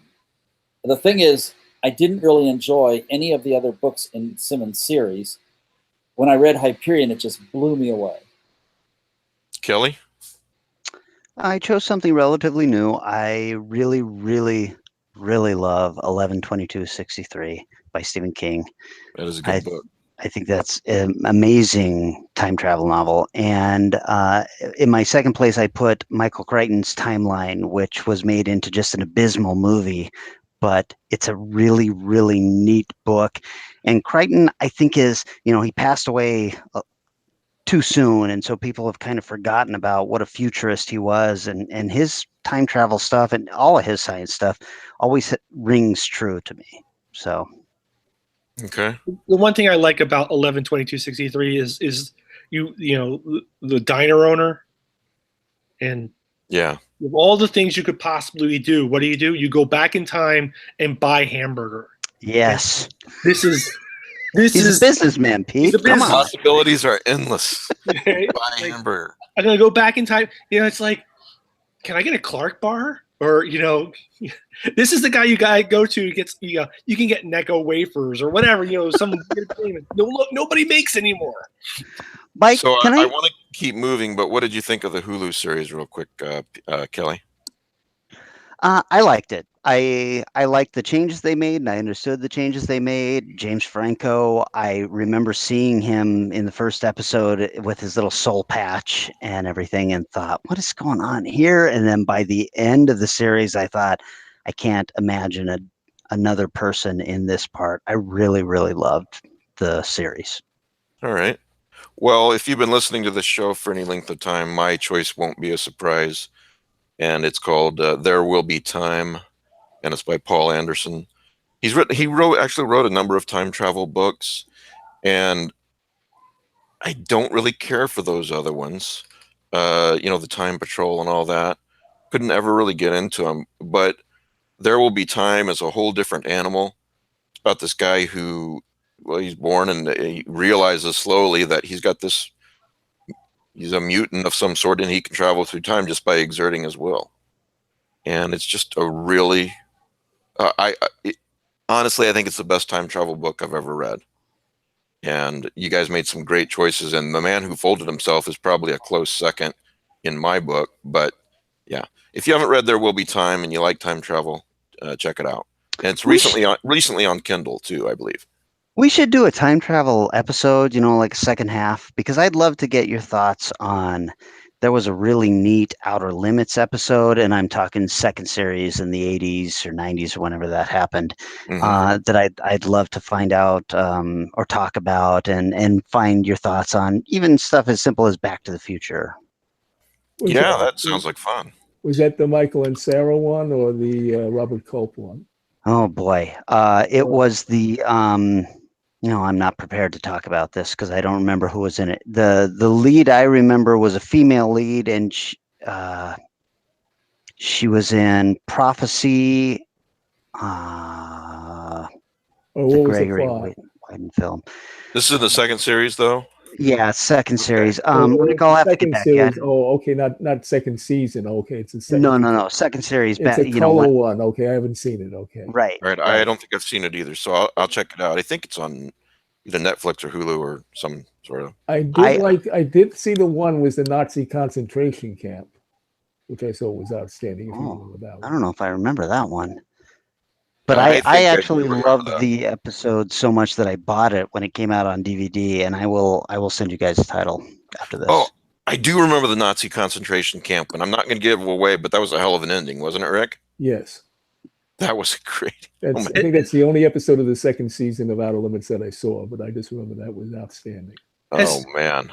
Has anybody read the Werner Vinge Marooned in Real Time books? I don't think I've even heard of them. So it's tangentially time travel. We invent technology that allows us to put people in stasis, and almost for a preset amount of time, 10 minutes, 5 years, 50 years, whatever. And at first it's used for like, okay, we're going to put you in jail, you're going to put you in stasis or whatnot, and to do all this stuff. And then it becomes prevalent enough to be used for crime. So people robbing banks would put guards in stasis. So it becomes a crime to put someone in stasis against their will. Well, as the technology develops, a whole bunch of people decide that they're going to start putting themselves into stasis for set periods of time, and then exploring their future. And they come out at one point and discover that all the other people are gone. The singularity event has occurred. They're the only humans left on the planet. So they begin. Sounds worth reading. Yeah. So they begin migrating through time only into the future. They can't go into the past. They can only go in together. And then one of them gets left behind because he was left out of stasis on purpose. There's a really good book about a time machine that can only go into the future. Joe Haldeman's The Accidental Time Machine. Right. And so it's interesting because what ends up the last book is a sort of murder mystery, because the person who was left behind in time dies. But that was it was murder by time machine. And it is now a crime to not let someone go into stasis. So it's a nice way to bookend those two ideas. When the technology is first emerging, it's illegal to put someone in stasis without their permission. But by the end, it's illegal to not let them go into stasis. I'll have to check that out. It's a whole series of books. I think Book Club Edition did a collection. This is not a novel or novella, but someone on the live chat mentioned All You Zombies, which is a short story and one of the best time travel short stories ever written. And not only that, it explores the concept of solipsism. Yes. Which I find fascinating. Has one of the smallest casts ever. Who wrote that? Heinlein. Heinlein. And I thought the movie was actually pretty good. I liked the movie. I wish it got more play. Yeah, the additions they made to make it a full-length movie were actually was actually a good movie. I went in expecting, Ray Bradbury's A Sound of Thunder type movie. No, it was very subtle. Yeah. Mike, I loved that you were talking about that last time travel story, and you were looking up at your own bookshelf. You're the only person I know who has a shelf based on time travel. That's not true. I have 2 shelves. plus Kindle time travel books. So yeah, I like time travel. All right, this one's tough, and I don't know how much more of these we can squeeze in today, but we can always do more next week. General horror novel. I will start off and say Duma Key by Stephen King. That's a good one. I will go with Joel Pulver's Nightmare's Disciple. Another book Nice. published by Mike. Sort I will go with Jack the Ripper meets Cthulhu, more or less. Yeah. I will go with Cabal by Clive Barker. That is a cool copy of that. What is that? That is the British first edition. Nice. Speaking of Clive Barker, Nightbreed is going to be a TV show. Well, that's what this is. Cabal is Nightbreed. Oh, I'm Yeah. sorry, I didn't know that. I've not read the book, but it's going to be a TV show. Did you know that?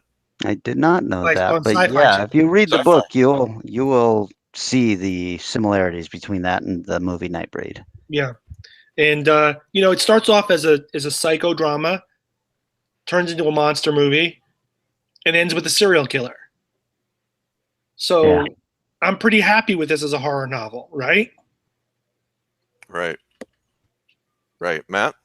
I guess I'll have to be a little bit highbrow. Frankenstein by Mary Shelley. Oh, that was Frankenstein's Army by Brian. It's Frankenstein. Frankenstein's Mistress by Brian McNaughton.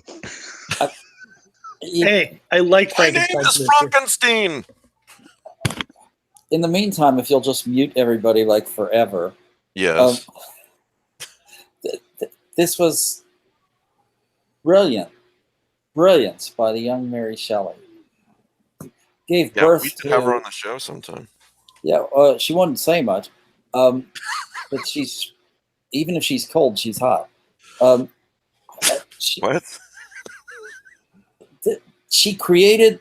You could argue she created science fiction, and you could argue she wrestled with fundamental questions of humanity in the setting of what was sort of a romantic convention of ghost stories, sort of thing. What year was that written? It was in the 1800s, right? Yeah, you could also argue that she just got tired of hanging out with Lord Byron and, just had to invent science fiction to do something else. Yeah, her husband was an asshole, so she wrote the book. Kelly? Oh, geez. I chose as general horror Summer of Night by Dan Simmons. I think I I that's knew you just, were going to do that. That's one of my other choices. Well, then I will also throw out Not a for general little horror. known book. It's my choice for something else. So go Oh, ahead. okay. I will throw out a little known book called Hobgoblin by John Coyne. That Okay. if you're a Dungeons and Dragons player from the old days, you might dig. I really loved it in high school. So Yeah, that was a good book. Science fiction novel. Let me start off with Fahrenheit 451. I got to go with that. So, and yes, I don't know what the fuck HBO was thinking with that adaptation. So it's pretty rough. yeah, Rick, what about you? Sci-fi novel? Well, I'm going to go with I like The Princess of Mars by Edgar Rice Burroughs, which was the basis for the flop movie John Carter of Mars. But Yeah, that's a good one. I like the world with four-armed green aliens who are like Apaches, and just fell in love with that book the first time I read it. Pete? I'm going to have two, and they're kind of modern. The first one is a more traditional sci-fi novel, Tough Voyaging by George R. R. Martin. You got to love somebody who steals a giant armada ship full of gene technology and then uses it to create weaponized dinosaurs and hundreds of cats to live with it. And then the other one, also pretty modern. I put this as my cyberpunk novel, The Diamond Age by Neil Stephenson. Oh, good choice. talk about using media to change reality. This is an interesting way to do it. Okay, I gotta check that out. The Diamond Age. Thanks, Pete. Yep. This is part of the reason why I wanted to do this, because I knew you guys would come up with books, not only that I haven't yet read, because, you know, all of our TBR piles are huge, but also books that I haven't heard of yet. And, you know, I hope I don't ever develop enough hubris to think that I've heard of everything out there and I know everything. So, I mean, one person on the panel like that's enough. So, Matt, go ahead. Okay, well, You all know who I have two. One is a classic, and one is Young. Excuse me. I'm sorry. Go ahead. The classic, The War of the Worlds. Oh yeah, by H.G. Wells, because I read that when I was 12 or 13, and I when was it first came out. Thanks, man. Fuck you, Ellen back. It's not Joe, it's Matt. Come on. Oh wow! Why throw Joe under the bus? Jeez. Because he's not here. Okay, well, I love that book. I read the Classics Illustrated version too. And my second choice is a modern one, and it's, again, you don't have to read all the rest of the books in the series. Hang on a second. When the radio play came out, did you leave your house? Were you one of those who were scared and left your house? You know, when you wake up tomorrow and you find out I've slashed your tires and stuff, you'll wonder how I got there. Matt wasn't even born in 1938. He wasn't? Oh, sorry, my mistake. I'm not sure that's true. Okay. Okay. Well, the second choice is by Peter Watts, and it's called Starfish. And Peter Watts is a Canadian science fiction author who was originally a biologist. And it's not often that you get someone who truly appreciates, you know, people, the pinheads will say hardcore science and vicissitudes of space travel. And he was thinking about, he'd heard about this bacteria that was a different lineage than most life on Earth. And it could incorporate sulfur into proteins, but its enzyme path was different. And it was 10,000 times less efficient than other forms of life. Got me hooked so far. He imagined, what if it was 10,000 times more efficient? In other words, it would scavenge all the sulfur. Mm-hmm. And there would be none to incorporate into essential amino acids. And he placed it on the bottom of the ocean. And and it's like life made a choice, A or B. And A has been the successful colonize the planet. But what if B still exists and it accidentally gets reintroduced into the environment? I think it's just amazingly brilliant. Well, I certainly hope it's more exciting than it sounds. What's it called again? Starfish. Starfish. And it's actually a pretty good book. And I'm just kidding, Matt.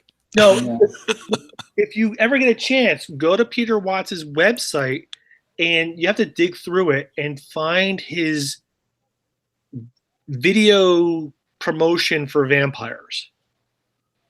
It will scare the crap out of you. Because in Peter Watts' universe, vampires are real, but they're genetic. They're genetic vampires. And it's pretty cool idea. All right. Kelly, sci-fi novel? Well, I went through a ton of choices here, and then I finally chose, and you're going to make fun of me, I chose Jurassic Park. Yeah. I chose Jurassic Park by Michael Crichton. Oh, my God. The movie is different than the book, and if you read the book, I think Crichton was the last of the real futurists who kind of understood where we were heading. And I just think that the novel Jurassic Park is spectacular. I really liked the movie when it came out too, and I understood the reasons for the changes. But going back to the novel, and if you read any of his sequels to Jurassic Park, they are sequels to the movie. and not to his novel. So that original Jurassic Park novel is really, really good. Okay, fair enough. We've got time for one more, and then I got a couple things to talk about, and then we'll do the rest next week. Favorite vampire novel? Let me say it before anybody else does. I Am Legend. Pete, or Rick, sorry. Go ahead, Rick. I'll go with Dracula. All right. Pete? Good. I wrote it down because I always forget the name of this book. It's called I Am Legend. No, it was turned into a pretty darn good movie. Twilight. Darn. Watch your language, mister. And it was used as the title for a bad series of anthology series on HBO or Showtime, and it's called Red Shoes Diaries. The Hunger by Whitley Strieber. That's a good one. That's a good one. You know, did I tell you I lived in I owned his house? Yes, we have heard that. Yes. What? When I was in San Antonio, the house we bought was Whitley Strieber's house. He had it built, and he and his wife were moving to California. We didn't know it was his house, but he signed a copy of a book for me when I found out it was him. And people for the first year were coming up to our door asking about UFOs. Really? I was going to say, were you visited by aliens? But just about. Let me just say this: the guy is nuts, but he's a really great writer. I'm actually in the middle of. I have a bad habit of being in the middle of like 5 books at once, but I'm in the middle of rereading Majestic, which is really good too. I mean, a fictionalized version of Roswell. Whitley Strieber is a really great writer. So I've liked The Hunger. Wolfen is one of my favorite books of all time. Yeah, mine too. Forbidden Zone, Forbidden Area. Forbidden Zone, I think, is a Lovecraftian novel. And yeah, you can complain that he's off his rocker with the alien stuff, but he's made a lot of money out of it. Yeah, he sure has. Gets a lot of attention. Yeah. Who was next? Matt, did you say your? I got 2 choices that haven't been mentioned. One is by Barbara Hambly. She was a popular fantasy author 15, 20 years ago. She's sort of fallen off the radar a little bit. She wrote a novel called Those Who Hunt the Night. Yeah. And this was about the vampires of London and Vampires of London. Ooh. Where am I going? It's basically something is killing the vampires of London. And they hire a detective to track down what is going on. And they talk about how difficult it is for a vampire to really live a long time and how their powers get greater the older they get. And it's just a beautifully written novel. The sequel was also pretty good. My second choice was Blind Sight by Peter Watts again. And Pete had mentioned vampires, and these had become extinct and they were genetically recreated. And because they're predators of humans, they're like super intelligent, like an AI would be. And Blind Sight doesn't really have to do with the vampires per se. They're a part of it as humanity encounters an intelligence that is not self-aware and yet may be smarter than humans. So it's a really brilliant book, and it's got a brilliant look. That's interesting, yeah. Yeah, it is. It's a really good book. So, Matt, Barbara Hambly is still publishing about a book or 2 a year. Yeah, I know. It's just she doesn't get as much press as she used to. No, she's a top-selling writer, but it's not in science fiction, fantasy, or horror.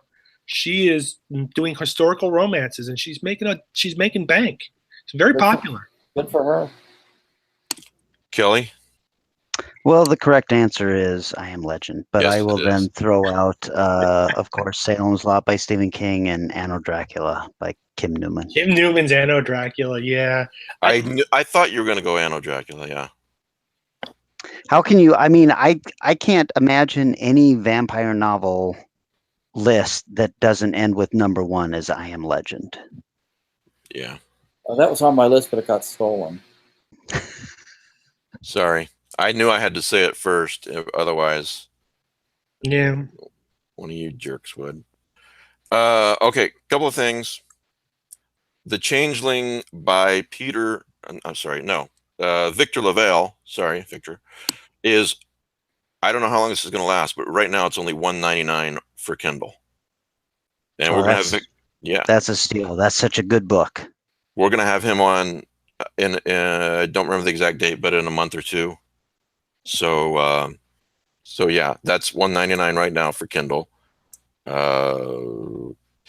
The Endless, which looks like an insanely great Lovecraftian movie. By all indications, it is going to be out on the 26th. I've seen it. You asshole. Is it good? How did you see it? Because I happen to be connected to a film festival. Yeah. So keep in mind that this is a sequel. Whatever. Well, really? Were you guys aware of that beforehand? I was. I wasn't. I was not. What's it called? Resolution or something? Resolution? Which is apparently I've seen it. But you don't have to watch Resolution, is what I've heard. I've seen neither. Right. No. Is Resolution any good? I haven't seen Resolution. I immediately went and bought it because I found out about it.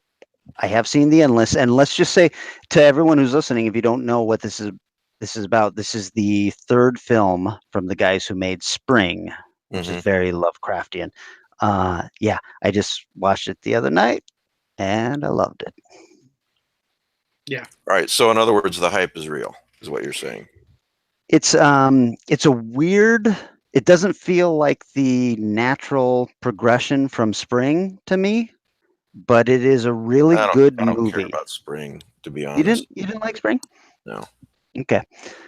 This one, I think you will like it. I think it touches on stuff that you really dig. It is really good. It is really low budget, but it's really solid. So I urge you all. How would it be to leave a really fucking weird cult, and then maybe perhaps, just perhaps, they weren't so crazy, and then find out that everything that was going on might have been real. Yeah. I can only imagine. You've also, being the jerk that you are, have seen Cold Skin. Yes. Let me tell you all how to watch this movie if you choose to do so. I don't understand this at all. Why is this not on USA, Amazon? I don't get it. So, it was Adam Neville who had posted about it, and I was like, God, I got to see this movie. And it was called Cold Skin, and he said he watched it on his Amazon Prime. So I go to Amazon Prime here in the US, nowhere to be seen. Neville is in the UK, so I go to Amazon UK, and I find it there. Now, I am able to pay for it on Amazon UK, but because I use a Fire Stick, I can't watch it on my TV, which is connected to my Amazon Prime account in the US. So I have to watch it as a website through my computer. So if you're okay with sitting in your office chair and watching a 2-hour movie on your computer, you can watch this. It also made me download a weird codec that I didn't have on my computer. So if that scares you, this is also not going to be something you're into. A codec is just something that videos are encrypted a certain way, and a QuickTime or a Windows Media, those are codecs. And so this was a codec that was some kind of Brit codec that my computer did not have. But once I downloaded that, once I paid for it on Amazon UK, I was able to then watch the film on my computer. And I gotta say, I wish that I could watch it on my TV because I loved the movie. It is a bizarre siege film in the style of Night of the Living. Yeah, Night of the Living Dead meets Lovecraft, as if this person was, instead of zombies, it was deep ones. I just gotta wonder when this is going to be on Amazon US. It's got to be very soon. I can't remember who the filmmaker is, but he did a film that I liked before this, and I have had an entire bottle of wine this episode, so my mind is a little frazzled. But it won't be. Yeah, blame the be. bottle of wine. Also, I turn 49 tomorrow, so. Well, I'd be drinking too if I was that old. Well, now you know where my pain Poor fucking baby. But anyhow, I can say that this movie, Cold Skin, when it comes out, you guys are going to want to watch it. It's really good. It's all the stuff we love. It's set just before World War I. It's set on a deserted island that has a lighthouse on it, and this surveyor comes there, and he has to kind of take over from a position that has been open because this other person there, this meteorologist, has gone away. We don't really know why when it starts out. And then it turns into, oh, okay, for the next 12 months, which is, as long as this guy's going to be there, these creatures are attacking from the sea, and it's really cool. I think you're going to dig it. And not only that, I want to watch it because Lighthouse Keeper is actually my dream job. There you go. Oh yeah, and I'm not being funny. It is my dream job. I'm sure that Danielle wishes you'd be a lighthouse keeper too. I'm sure she does. As long as it has Wi-Fi in the lighthouse, I'm fine. So we can do everything from there. Yeah, no, I didn't take calculus, so I won't be able to get it from the UK. So I'll just wait for it to be on Amazon US. I'm It a does little sound very cool. I'm a little surprised that it is taking so long. I don't know what the deal is. I do know, having dealt with this as a filmmaker, that sometimes you sell something to one region and you don't sell it to another for whatever reason. And so there's a lag there. Also, FYI, it's adapted from a book called Cold Skin. I did not know that. Yeah. I've not read it yet, but it's kind of on my list to read. So. Can I mention 3 art books that came out recently? This is by Lyndon White. It is not an adaptation of the Call of Cthulhu, but it is a concertina style book, which means it's folded up. Pictures of his impressions of the Call of Cthulhu. And the art is absolutely first rate. It is just gorgeous. Yeah, that looks really cool. I got to get those. The second thing I got in the mail was the pop-up Necronomicon, which you think is stupid, but I got, my goodness, when you actually open it up. Oh, man! Kelly's drooling over here. I don't. There's very few things I regret, and I regret not getting this. You can get it on the website. I'll post it on the page. It actually is really, this is like, whoa, could this be any more cool? Well, it's very non-Euclidean. Yeah, okay. Well, the third was Good point. A series of comic book adaptations were just released in a graphic novel by Esteban Maroto. It was originally to be printed in Europe, and you would never get a copy of any of these adaptations unless you were a completely assiduous collector of Lovecraftian comics. And his art is also absolutely fantastic. And this graphic novel compilation is available on Amazon. I think the art is brilliant. Boy, put a link to that on the page. That's really cool. That's what I look for. The other thing that came out relatively recently, Reanimator the board game. Reanimator the board game. How could I not have this? I'm surprised your picture is not on the back. You know whose picture's on the back? Who's that? That's Jeffrey Combs, if I've ever seen him. Yeah. Certainly not as described in the short story. No, he's blonde. He's actually got blonde or white hair in the short story. You Right. totally fiend. But yeah, so for 1 to 4 players, which means you can play by yourself. Right. You hear that, Kelly? I play with myself nightly. All right, I think that's our cue to wrap up. Okay, I got a ton more stuff here I was going to talk about, but we'll save it for next week, for next show, assuming there is one, and all that. Next week we have Richard Chismar, actually. Don't you like him? I do like him. Do you like him? I'm looking forward to this one. I don't know him at all, so I mean I know the stuff he's done, but I never discussed anything with him. So I'm looking forward to this. He just wrote a Lighthouse story too with his son. I think it was pretty good. So, all right. Did you have a prize, Matt? Yes, I do. It is Ms. Peregrine's Home for Peculiar Children. That's right. I can't find it. I'll drop it somewhere. Okay, that's fine. Lovecraft eZine prizes at gmail.com and put, I guess, just Miss Peregrine in the subject. And yeah, in the body of the email, please tell me how you consume the show, whether you watch it or listen later or whatever, or throw eggs at it, whatever. We'll throw eggs at the screen. Thanks, guys. Really appreciate you being on today. And yeah, we have a ton more stuff to talk about. We'll get to that next week.